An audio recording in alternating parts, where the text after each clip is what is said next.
សួស្តីអ្នកនរគ្នាខ្ញុំឈ្មោះរចនាជាបារីស្តានៅតូតូបាជីឈីសាខាម៉ាស៊ីនតុងតូតូបាជីឈីត្រូវបានបង្កើតឡើងនៅឆ្នាំ2025ក៏មកដល់ឥឡូវហ្នឹងបើកបានខ្ទង់មួយឆ្នាំជាងតូតូត្រូវបានបង្កើតឡើងជាមួយនឹងបរិយាកាសថ្មីមួយសម្រាប់សិស្សនិស្សិតយុវវ័យឬក៏សម្រាប់អ្នកដែលចូលចិត្តធ្វើការនៅខាងក្រៅ signature នៅក្នុងហាងយើងគឺយើងមាន mochi ហើយនិង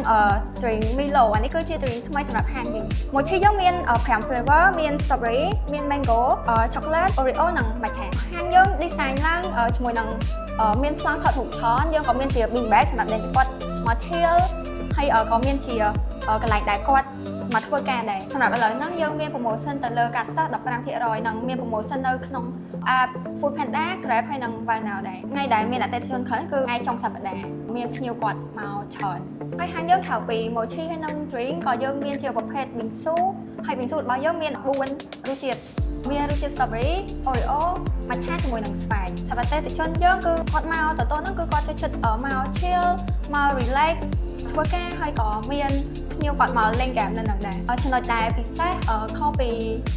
ហាងផ្សេងគឺ concept នៅ design ហាងរបស់យើងគឺយើង include ជាមួយនឹងតុក្កតា capybara ដែលជា signature ហាងយើងមកតែគ្រាន់តែឃើញតុក្កតាហ្នឹងគឺដឹងថាជាតូតូបាយជីឈីមកហើយមួយទៀតគឺ menu របស់ហាងយើងគឺយើងមាន drink ហើយ dessert ប្លែកៗដែលខុសពីហាងផ្សេងនៅតូតូបាយជីឈីយើងអ៊ីនធឺណិតរបស់ Neocom មករយៈធំហើយតាំងពីបើកហាងមកមូលហេតុដែលតូតូបាយជីឈីយើងជ្រើសយកបញ្ចប់អ៊ីនធឺណិតពី Neocom ដោយសារតែច្រើនអតិថិជនដែលមកហាងយើង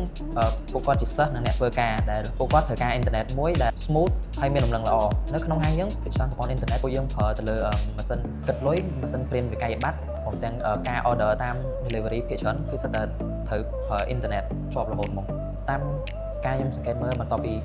ការភ្ជាប់ជាមួយ Neocom ខ្ញុំឃើញថាអតិថិជនដែលចូលមកហាងគាត់មកធ្វើការមករៀនគាត់មានភាពសប្បាយចិត្តព្រោះគាត់បានអ៊ីនធឺណិតមួយដែល smooth អត់រ៉ាត់អួលសម្រាប់ម្ចាស់អាជីវកម្មហាងកាហ្វេ